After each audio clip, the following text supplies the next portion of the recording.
served as the Executive Director for City Year Columbus.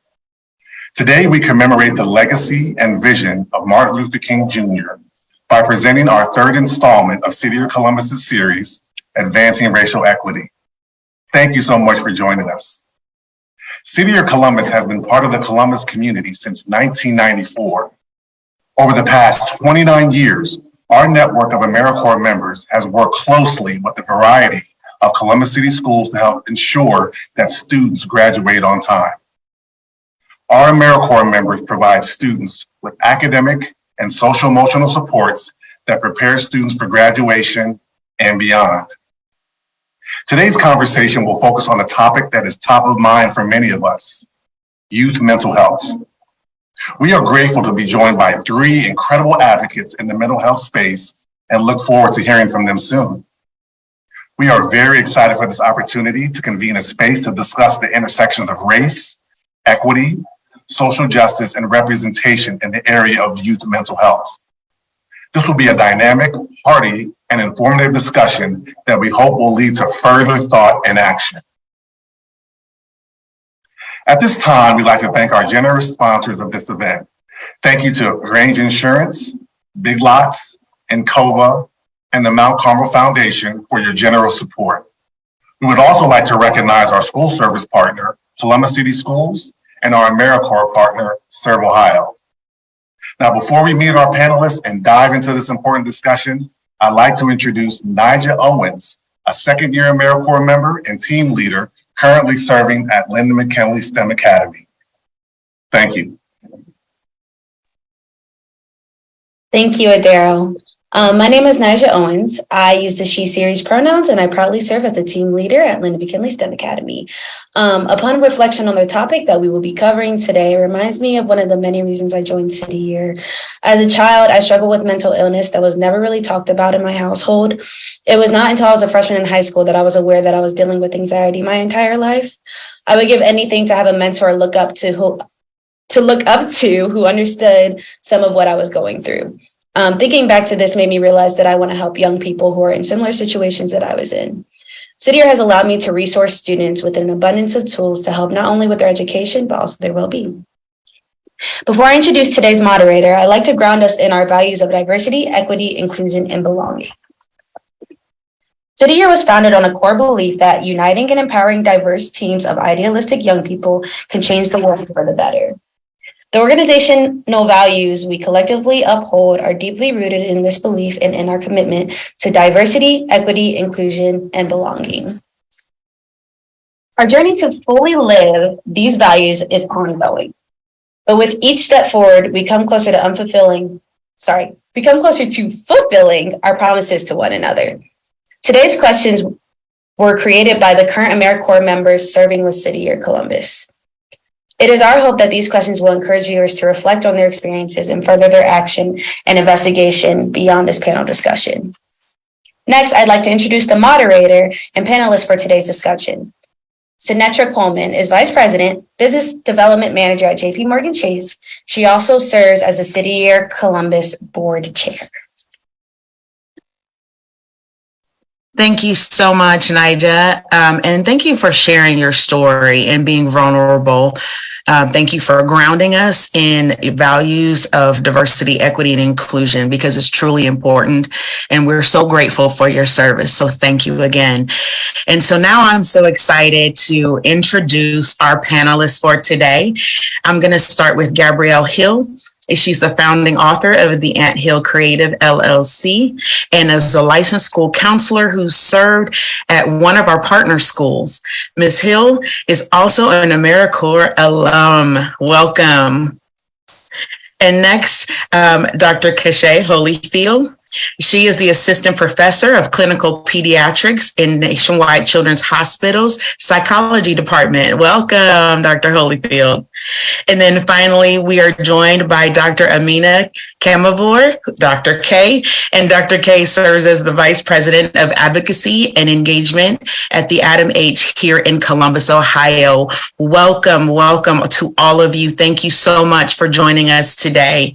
Before we get started with our discussion, I would like to set some ground rules before we begin this conversation. So this is a space for genuine inquiry and vulnerability. This is a brave space to share ideas, to challenge each other, and to face discomfort.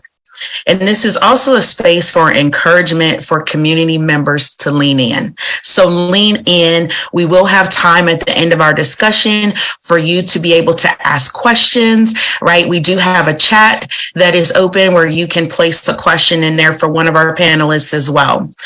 So let's get started.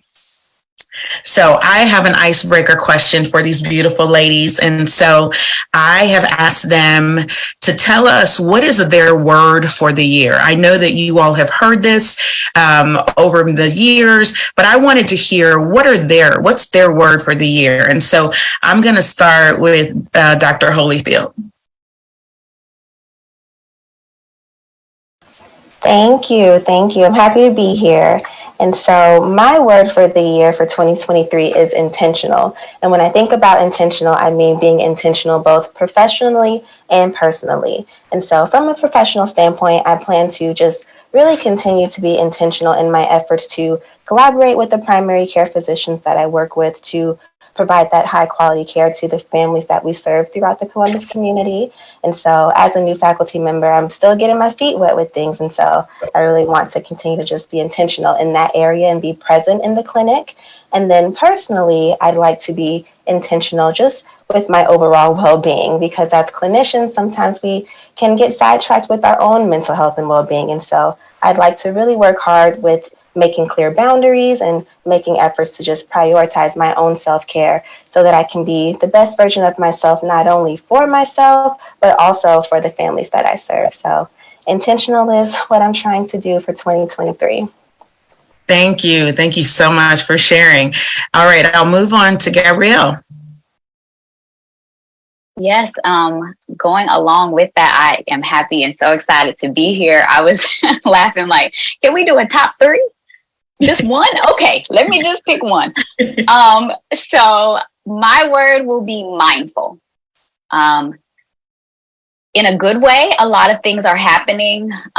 There's a lot of big emotions, kind of, ups and downs of life, right? And so, especially at the beginning of the year, I can kind of feel overwhelmed. So I am going to come back to the minute, okay? What is happening in this moment? Yes, you have this. What is happening now? What's going on with your breath? What decisions are you making now from a grounded place so that I'm able to be intentional, right?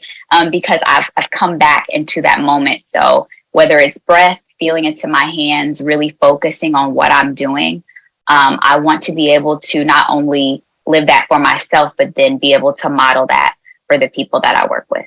So mindfulness. Thank you. And Dr. K? This is like a great order, Sinatra. I don't know if you planned this or not, but regarding being intentional and mindful, I've been kind of playing around with this word. I've spoken about it in, previous communications, but resilience. I came across, this last year. Obviously, I've heard the word, known about it forever, but trying to apply it to my life. So I'm going to give you the definition. I'm going to tell you why. So resilience is our human capacity to overcome quickly in the face of adversity. So I struggle in the quickly part. I feel like if the definition just left off that word quickly, I would still be able to be resilient. But I feel like I do need to be intentional and mindful in my own ability to kind of bounce back from this ever-changing world that we've now been thrust into. And I came across a quote from Dr. Martin Luther King, honoring him today, which says that if you can't fly, then run. If you can't run, then walk. If you can't walk, then crawl. But by all means, keep moving. And so resilience this year, I want to keep moving. That's my combat for quickly. Just keep moving. I love that. And thank you for sharing that quote. So I'm going to round out the word list and share my word with you all. So my word was perspective. So this year, I'm putting everything into perspective, right?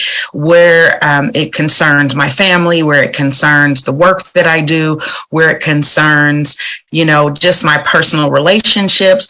I'm putting it into perspective, right? To make sure that I stay grounded and rooted in, what's the priority, right? What comes first? How do I balance it all? So my word is perspective this year. So thank you, ladies, for sharing.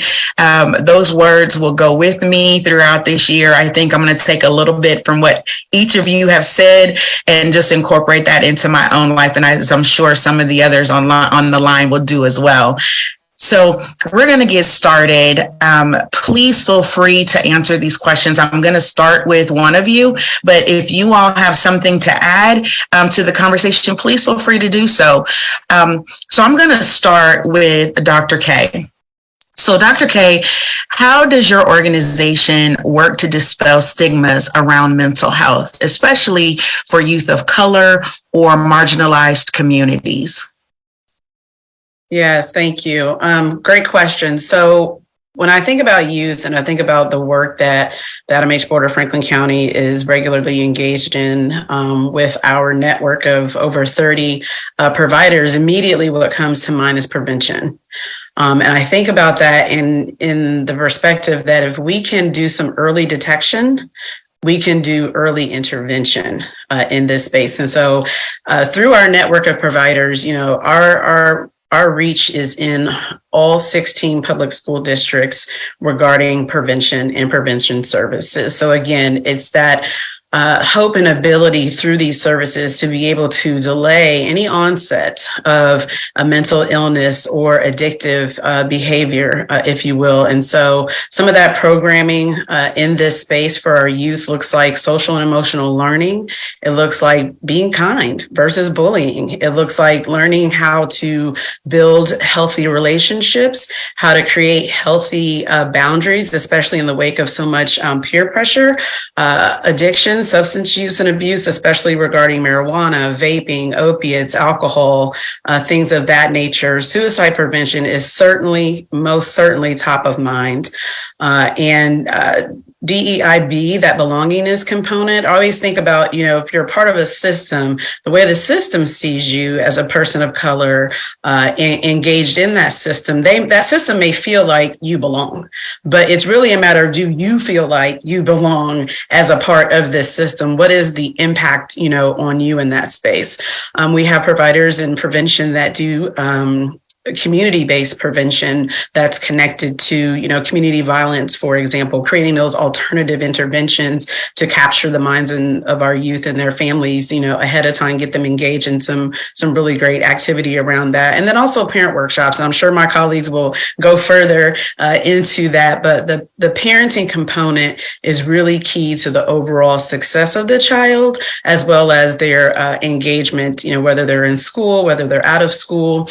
Regarding the specific connections that we have in our reach as a board, one of my roles, I'm so excited about my job, but one of my roles is to ensure that we have that necessary reach into our youth of color, into our marginalized communities, to really learn from them first and foremost, to try to understand what it is that they need, so that then we can work with them to strategize on how to move forward. And so there are a number of organizations that may not necessarily be in our actual network, but that we collaborate with, that provide services specifically to marginalized communities, folks who are of those communities, providing those services.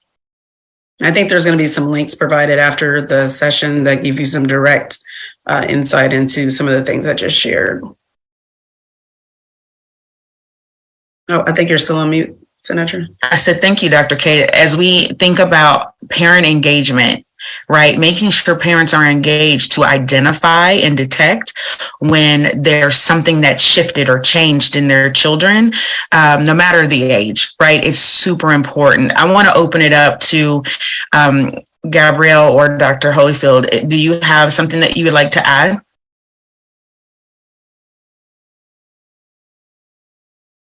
Gabrielle, go ahead. Yeah, I thought I was unmuted. So like, oh, Dr. K just gave me like a spark of all types of thoughts. But I think really going back to that listening piece. So coming from like the schools to the clinical space, just to even, at the Anthill Creative using art as a way of healing, right? So listening, even when it's like, oh Lord, okay, keep your faith. Like they might, the youth might tell you some things, you might not even understand it at first, but if you can stay in it with them just for a little bit, once the calm has happened, or even in the, the intense emotion, or maybe it's a story, maybe it's, we're playing a game. If you can stay there long enough, you'll hear kind of what's going on. Life hack, Uno with kids. You learn all types of things. Okay. You see how they move through life. Hey, this wild card, let's talk about a time where we feel really angry or out of control, right? So I think being able to really check in and listen, like you were saying, Dr. K, like we can gather the information from there versus coming in and saying, okay, well, y'all need some social emotional learning and some well-being. Today we're going to talk about, and there's a space for that, but hey, these kiddos are really struggling with self-management. All right, let's go here. Or my child is really dealing with some anxiety with going back to school after a break. Okay, let's see how we can address it here.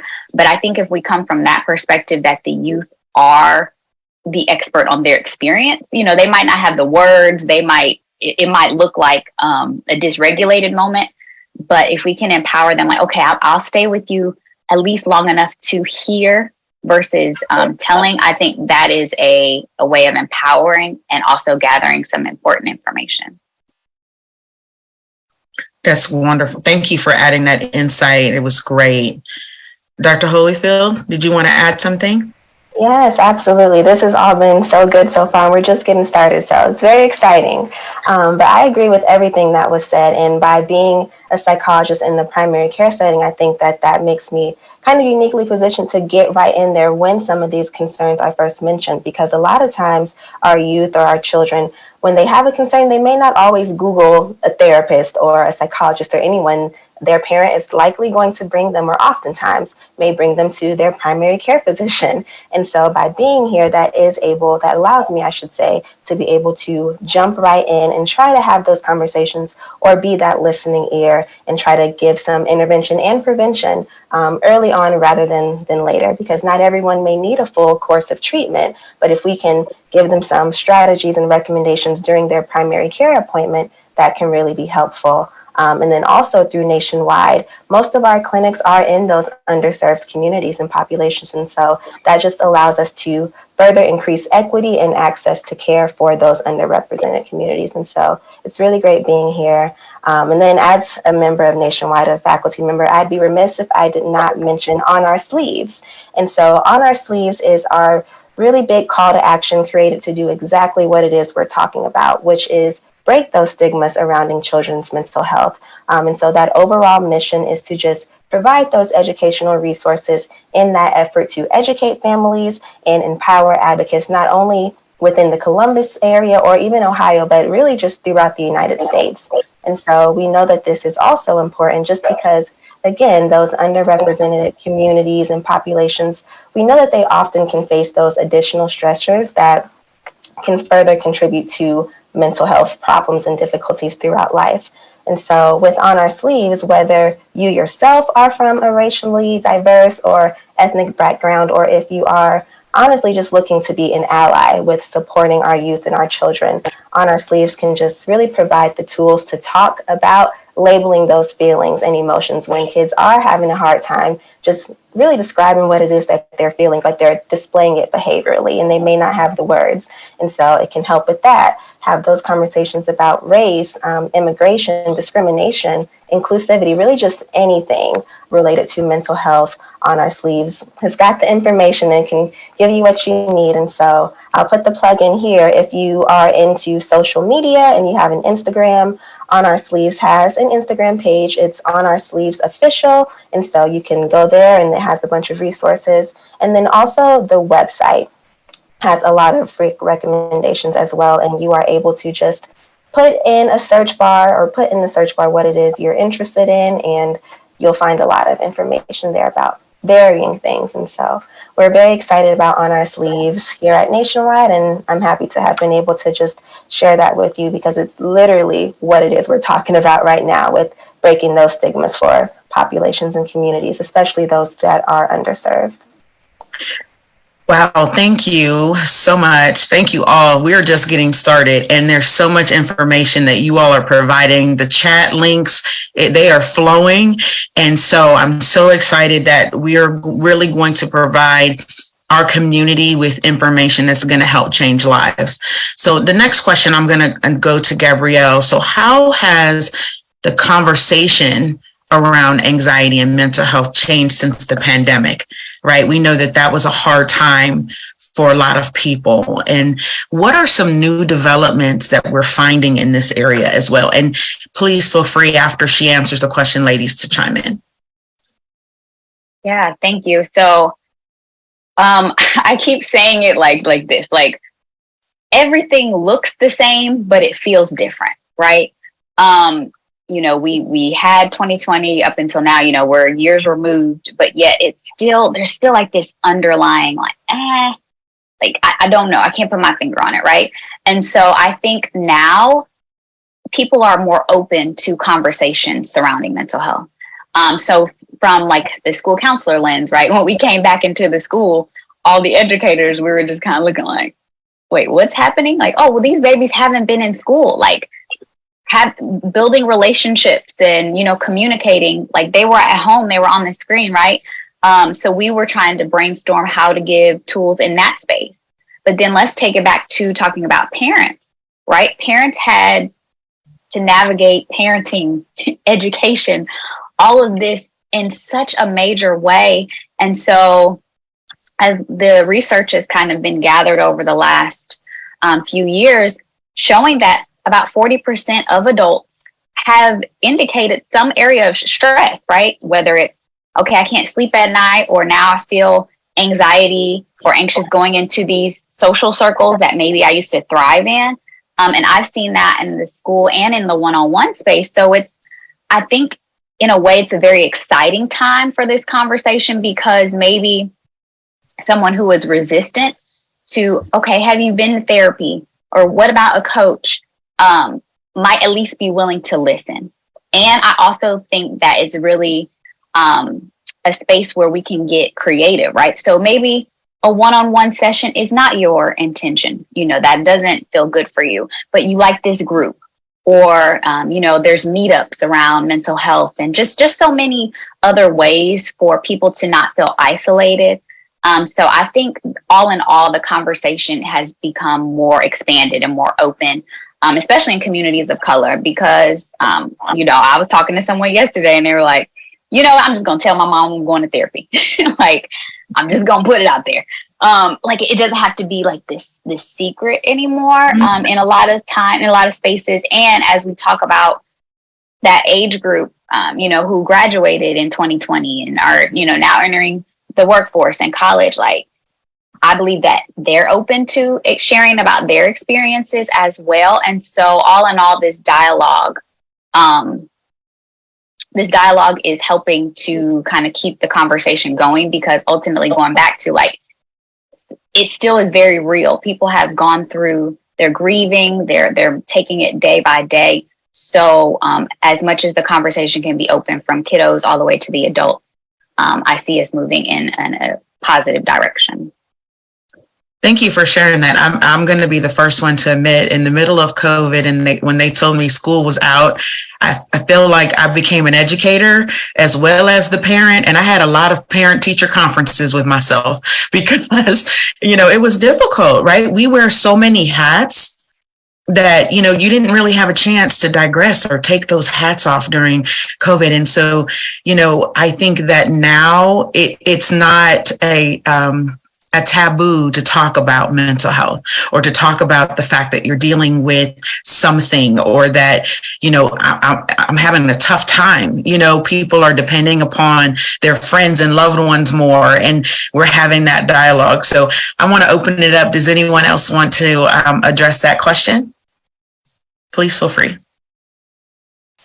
Yeah, I can just say that I absolutely agree. I do feel that more people are having these conversations. And I think that one possible reason for this is because some of the youth and children that we have worked with pre-pandemic may not have really experienced some of the things that they have experienced during the pandemic and post. And so you may have some children who never really thought about anxiety before the pandemic and maybe not had experienced some of those things, but after not being in school for a long time, that can create some anxiety having to go back. And so we can see a lot of school refusal or just anxiety around interacting with other people socially. And so I do think that that has kind of contributed to even more conversations, just because for some people this is new.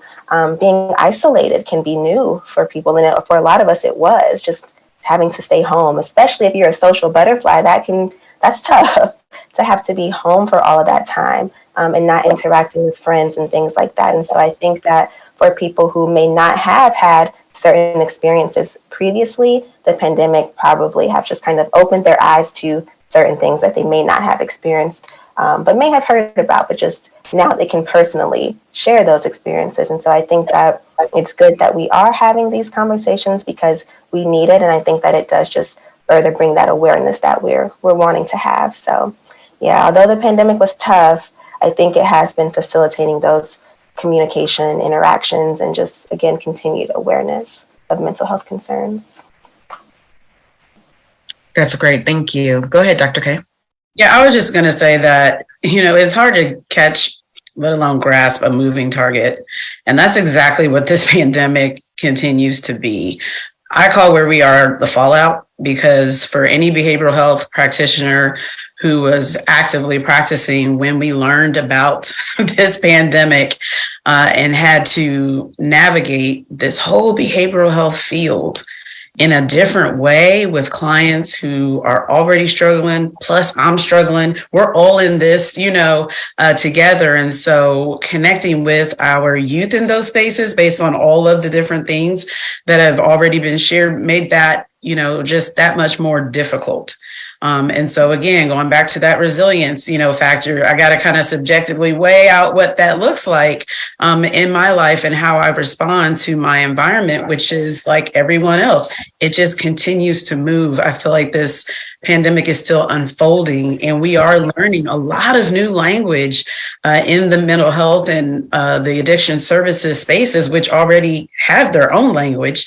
But now with the pandemic, we're learning new language on how to navigate our own emotional experiences in these spaces, as well as the systems that we have to be connected to in order to get the help, that we need. And so navigating our youth through those spaces, along with whoever their primary guardian or parent is, can indefinitely be a challenge. Though we're still yet going through and trying to grasp better hold of that moving target. But I feel like we're definitely not where we were when the start of the pandemic happened. I agree. As we think about, I work in financial health. And so, a lot of people lost jobs and it impacted families. So not only the adults, but the children in the family as well. And so financial stress has been a big factor that can attribute to mental and physical health issues. So that's something that as I'm teaching in my space about, the impacts of financial stress on your mental and physical well-being, it's important for, as we're thinking about mental health, to really dive into what are the other, components that are making up this mental health. What else are you dealing with at home? And financial stress can be a part of that. So I'll move on to the next question, and this is for Dr. Holyfield. What are some examples of healthy coping mechanisms that we can encourage for the youth that we serve, whether AmeriCorps members, whether, when they're in the classroom, ideas that you can share to help those children cope? Thank you for that. Yes, coping strategies are so very important because a lot of kids may not know what to do instead of certain behaviors. And so I'll start with some of those unhealthy or destructive behaviors just for us to be aware of and to look out for. And so for our youth, we can see procrastination, especially amongst some of those individuals that may have been on time with all of their work, but all of a sudden they're starting to be late, or maybe the quality of the work isn't the same. That's something to look out for. Kids coming to school being very tired or sleeping in class, and just being overly tired throughout the day. That can be a sign that maybe something is going on. Maybe they are stressed in some way. Social withdrawal is another thing to look out for. Again, thinking about those kids who are usually talkative or interacting with others, to see that change in behavior to where they are isolating or not wanting to interact. That can be a sign that something could be going on, and we maybe just need to check in. Self-harm is also another one, and maybe not with the intent to end their lives, but just self-injurious behavior, so cutting and things like that. Kids wearing long sleeves and things of that nature where we're trying to hide certain things can be something to look out for as well. And then, of course, if we're in school and you are even in the lunchroom and you're seeing kids who may be either overeating or having restricted eating, or they're saying things about their eating habits, that's something to look out for amongst our youth as well. And then with our younger kids, a lot of times these concerns can show up with their behavior. And so what could look like acting out or non-compliance, having tantrums, those are some of the things that we can see amongst our younger kiddos who may, again, not know how to express themselves, but they know that something is going on, or they're upset about something, or they're sad about something. And so I may not be able to say it, but my behavior will show it. And so those are some of the things to look out for. In terms of healthy coping mechanisms, of course, we can encourage physical activity and exercise. We know what that does to the brain in terms of just releasing certain endorphins.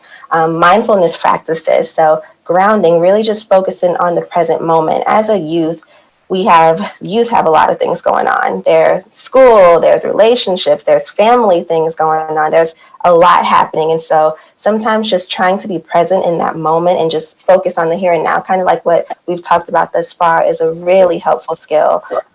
Usually in the clinic, I do 5, 4, 3, 2, 1 grounding, just again to kind of help. Yeah, I see you all shaking your heads, So just to really help rein it in on what's happening right now and be present with yourself and your body. And so that's a really simple skill. Deep breathing is another good one. And that can look different for our younger kids. They may have trouble doing certain breathing exercises, but if we can teach them to pretend to blow out birthday candles, that's something that can help as well. And so relaxation is great, and it goes along with prevention too, that Dr. K was talking about, because if we can teach these skills early, that can really help us in the future. That's great advice, right? And I think I can take some of that even for me, right? And I'm sure some others on the line can take some of those and put them into practice for our own self-care, right? I'll turn that over and ask Dr. Hill, Gabrielle or Dr. K if they have any thing to add as well. So I was just going to highlight this social isolation component that you shared, Dr. Holyfield. I feel like that is so key. It's such a key indicator if really anyone in your life, but especially youth. I mean, if you go a more drastic, I guess, example would be if, this youth goes from being, outgoing, engaging in extracurricular activities, doing sports, doing other volunteer, opportunities, and then maybe slowly they start to lose interest. And engaging in those spaces for one reason or another, reason unknown, right? But the fact that another adult in that youth's life would recognize that as a sign and be able to have the language to help facilitate a maybe, hopefully not as much now. We talked about kind of the stigma being reduced and people being more likely to share more in the space, but I'm thinking about myself as an adult responsible for youth in my life, like always making sure that you open the door for opportunity to have conversations about these coping strategies, and that you take those on as well. And you start sharing those with the youth in your life, or at least they see you walking through your life, engaging in your own coping activities as an adult, like setting boundaries that are healthy. And it's okay to say no sometimes, to different things. They see you not stretching yourself to the limit. They realize that they have that autonomy for themselves as well. That's good. Gabrielle? Yeah, I was just going to add, that was like thinking about coping skills. And right, a lot of these are across the board. Like, how can you integrate them with, your students, with the people, the kiddos, or just the youth that you're around? I always say everybody should have a theme song, right? As like another little hack. So I will disclose Katy Perry, Fireworks, my little theme song right before any sort of presentation. But my niece is here now, and I was like, hey, you know what? Pause that. Let's dance. Let me show you how I get ready for a presentation. First, she was just kind of looking like, but like that's a coping skill for me to get, when I'm feeling anxious or anything like that. And so I was like, let me take this moment to have some fun, but also model for her that, hey, I get nervous too, or hey, this is something that you could get you a theme song, So something simple like that, still helping her identify those coping skills, and then just assessing what works now. Again, like, okay, your coping skills from the fall, checking back in with the people in our lives. Hey, is this still where you are? Does this seem like, it's working for you? Is it not? Because depending on what's going on in life, maybe you need to address this, or you need to call someone instead of just, breathing quietly to yourself. Maybe that's presenting in a different way. So I think being willing to give yourself some grace, that what you need and your coping skills, of course, have a list of go-tos, but that can change at any time, and empowering us to continue to model. Even, we don't have to tell everything, but hey, I've had this feeling as well. Have you ever felt nervous? Have you ever felt overly excited? These are things that I do. And then again, that I think that helps open up the conversation.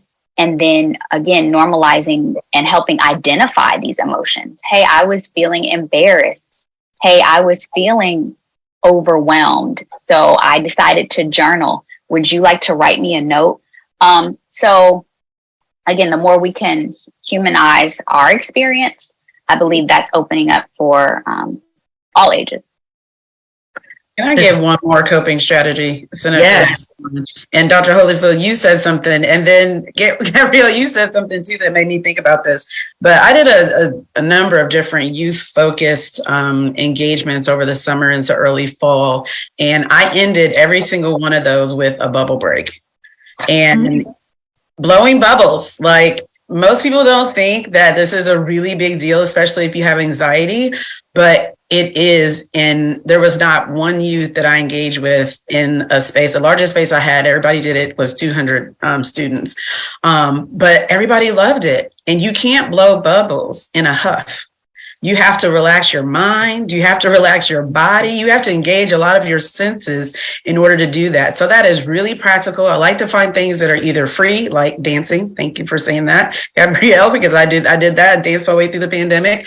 Or very inexpensive. You can get bubbles for $1 at the dollar store, and they're fairly large, the pack. And it's just easy to help just kind of calm yourself in a moment of stress or anxiety. I love that. And I loved all of the examples of the coping mechanisms and the identifiers that you all said on how we can recognize when, things have shifted and changed, right? I know for me, I am going to get a theme song, which I appreciate that. And one of the things that I do is I ask my children to come off their social media and let's interact. Because I think that social media today is a main focus. I think, they're getting everything from social media. And sometimes that's not okay, right? Sometimes we just need to come off, take a mental break, and have some interaction. have it around the dinner table, have a movie night. And that within itself can spark that dialogue and conversation for you to be able to open up, not just you as the adult in the home, but as the child, open up and talk, have conversation. I love being in the car on Sunday mornings with my littlest, my guy, he's 10. We have conversation in the car. I make him turn off his phone in the car because we're preparing, right? But it's Sunday morning, we're driving, and we have a dialogue. And he challenges me, and I'm loving it, right? So I appreciate all of the coping mechanisms, and I am going to get my theme song. So for the next question, I actually am going to open it to all of you. And I'm going to start with Dr. K on this one. So for the youth who are watching today's seminar or webinar, right? What are resources available for them if they need support concerning their mental health? And additionally, where can professionals working with youth go to get support as well?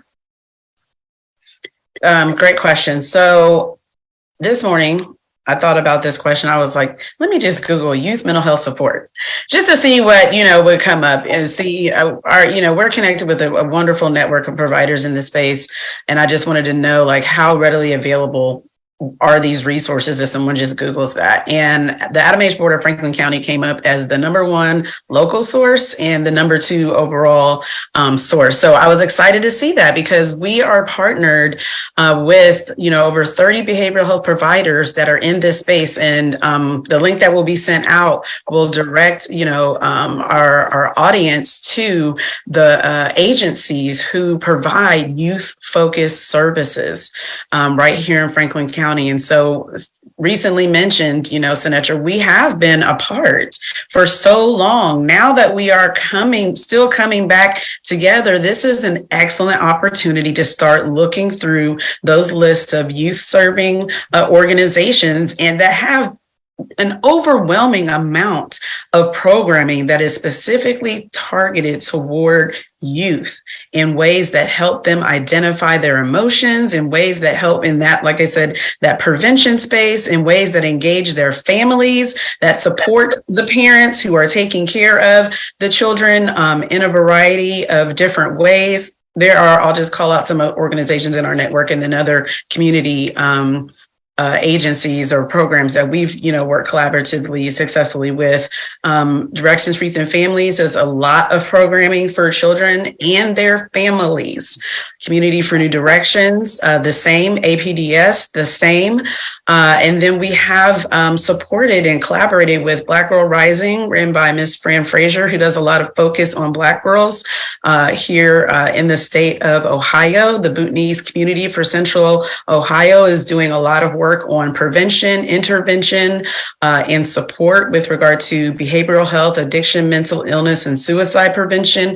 And so those are just some of the few organizations. But the fact that I just Googled those 4 words and so an abundance of opportunity came out of that space, it does take intentionality. It does take a little bit of diligence. And it does take a person being steadfast in their desire to want to be engaged in this space. And so those are just some of the things that I know will come across on the referral listing that will go out. But please review those. Please keep drilling down.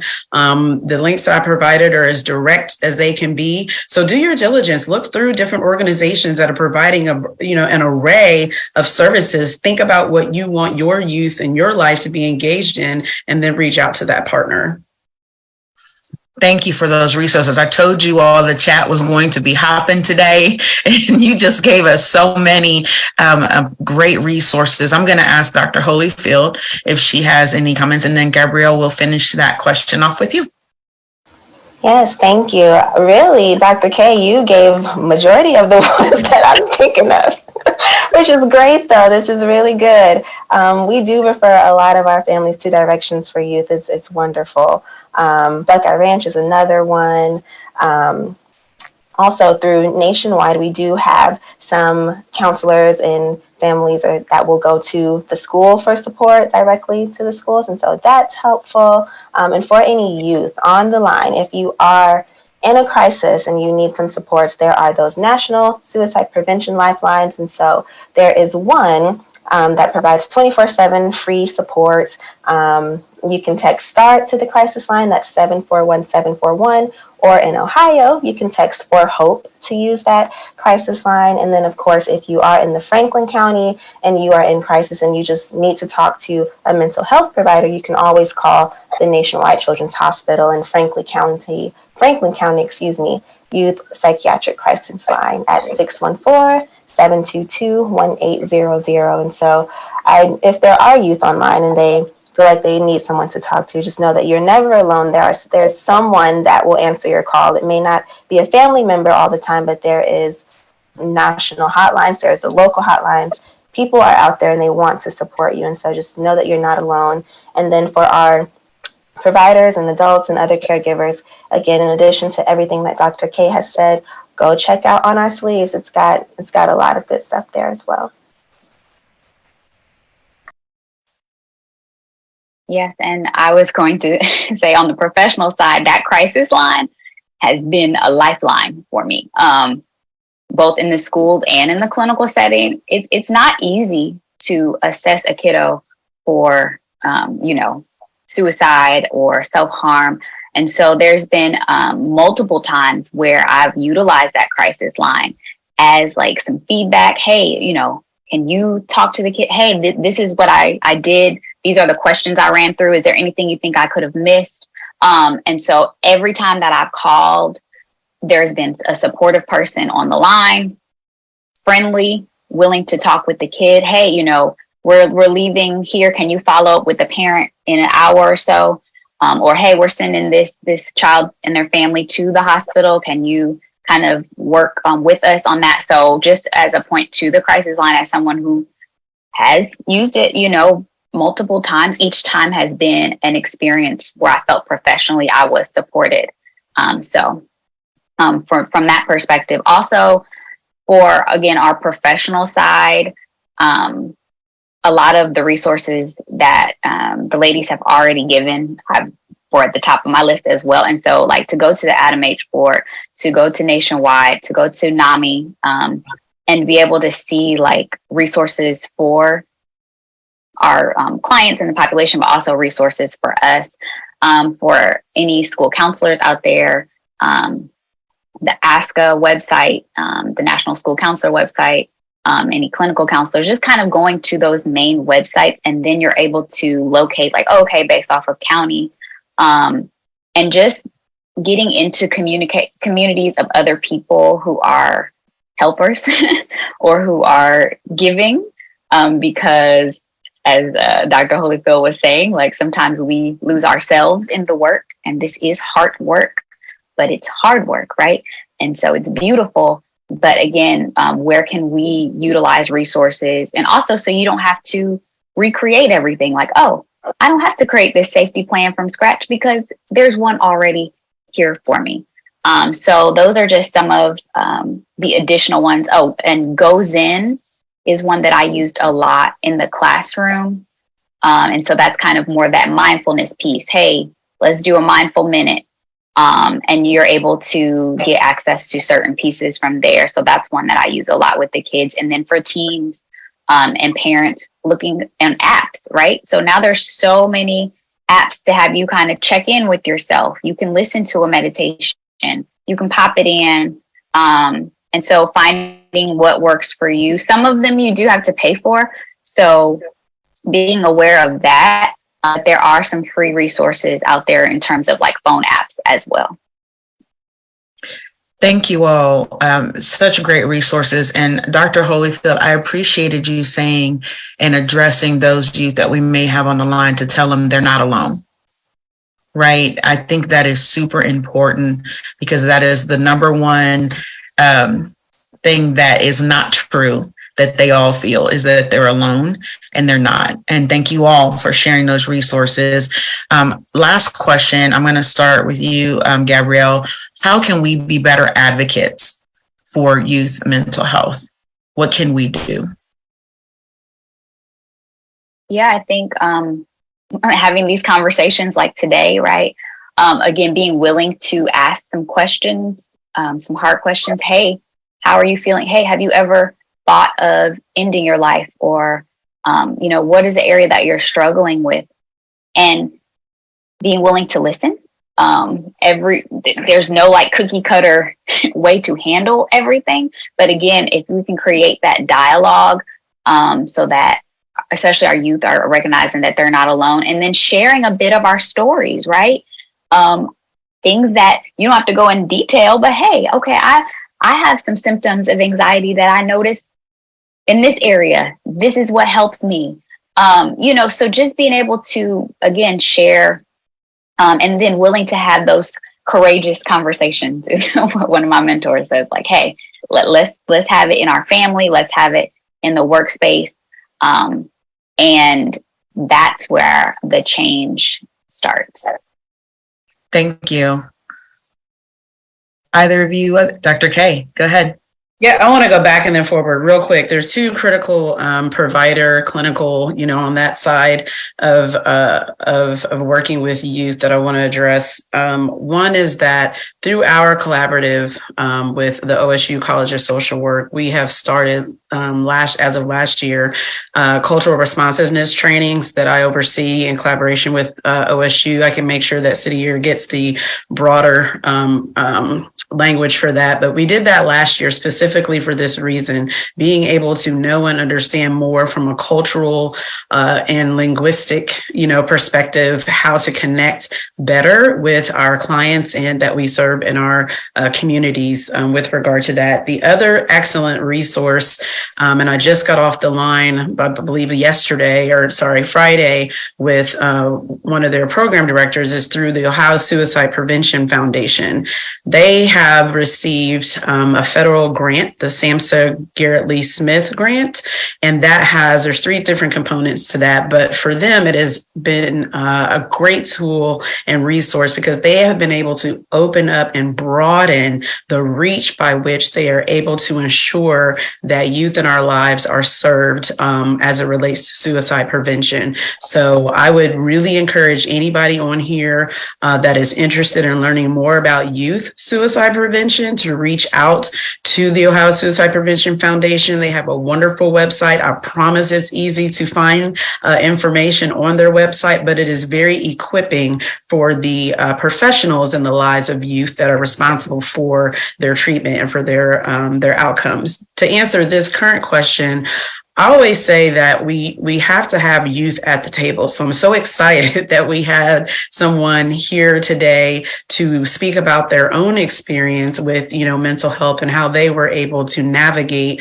to overcome. I'm not a big proponent of talking about populations of people without engaging the people that we are planning to serve. And so I think that keeping youth at the table regularly, not just a one-time ask or a one-time, request, but ongoing, some type of steering committee that you defer your experience and expertise to engage the youth voices and then actually engage them in some youth-led programming so that there's investment, there's responsibility taken into those spaces, which hopefully would increase better outcomes on the other side. Thank you. Thank you. Dr. Holyfield?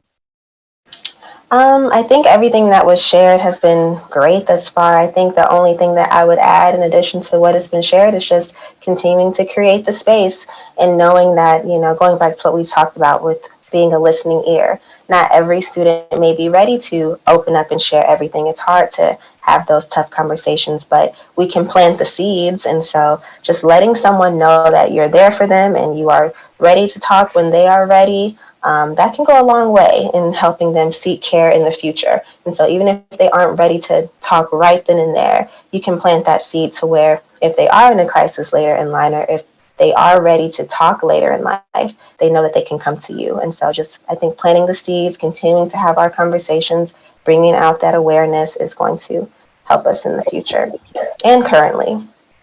Thank you. Thank you all so much. At this time, what we would like to do is to open it up for any questions that our audience may have. We are asking that you share your questions in the chat box. And so we'll try to get to as many questions as we possibly can. So if you have a question, please don't hesitate. I know that our panelists have been answering questions throughout the dialogue. So thank you for being flexible and doing that as well. But if you do have a question, please go ahead and put it in the chat, and then we'll ask our panelists. I'd like to give one update. I'm so used to old crisis numbers. 988. Please use 988. That's the new updated number if you are in crisis. So yes, just wanted to make sure we've got the right information. Thank you. All right. So we do have a question that says, is there any advice for a parent of a young adult they said they're not able to force an 18-year-old to get care, but how do they stay involved with their care now that the medical system considers them an adult? So what advice do you have for a parent of someone who may need that type of support? And I'll just open it up to the panel.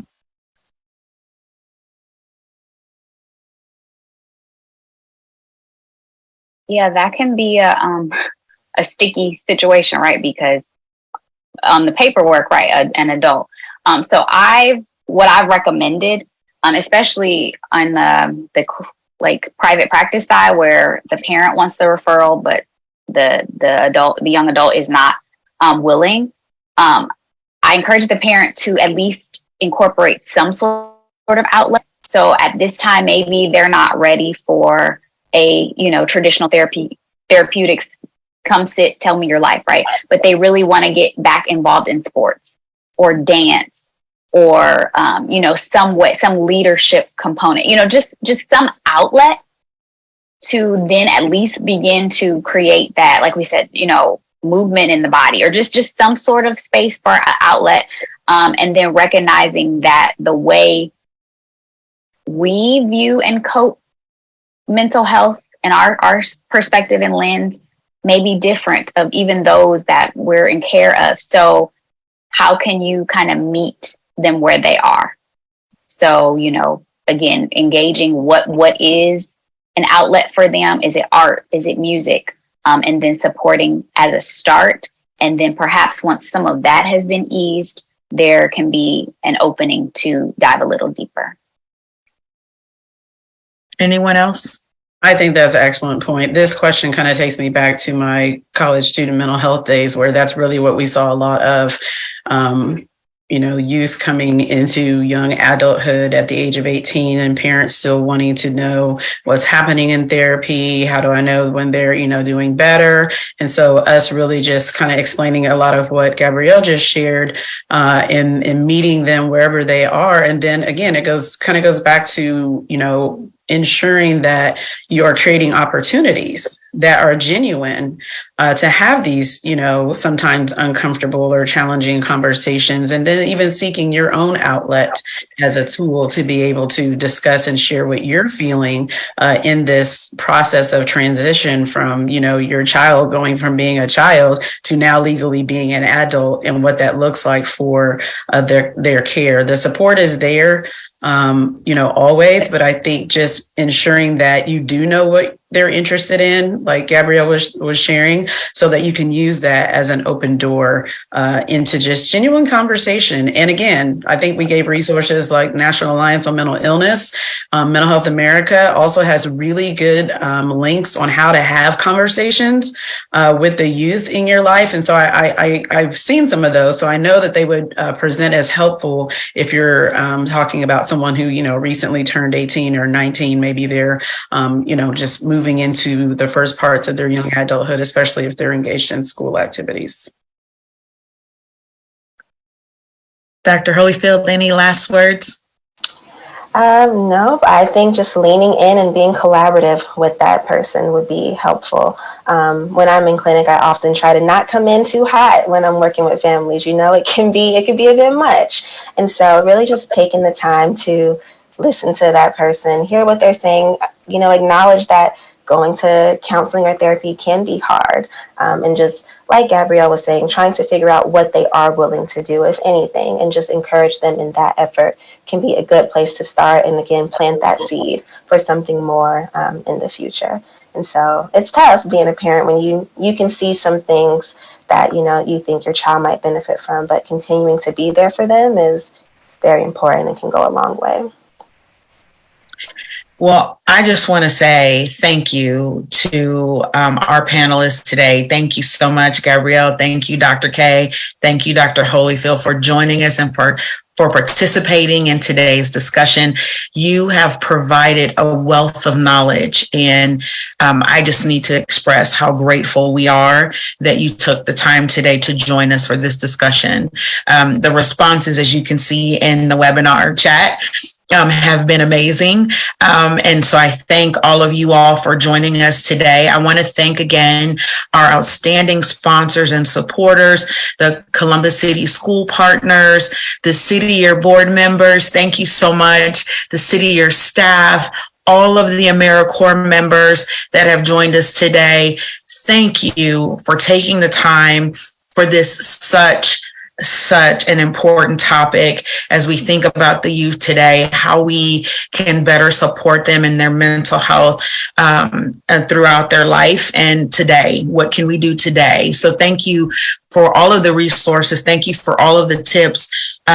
This session will be available to watch again. There will be a replay available on our City Year Columbus Facebook page. If you have not joined that page, please go out and do so. We always provide great information and updates on what we're doing in the community. And as our community continues to build our racial equity focus, we encourage you all to take advantage of the resources that have been provided today during today's discussion. So with that, thank you again, everyone, for joining us, and enjoy the rest of your day.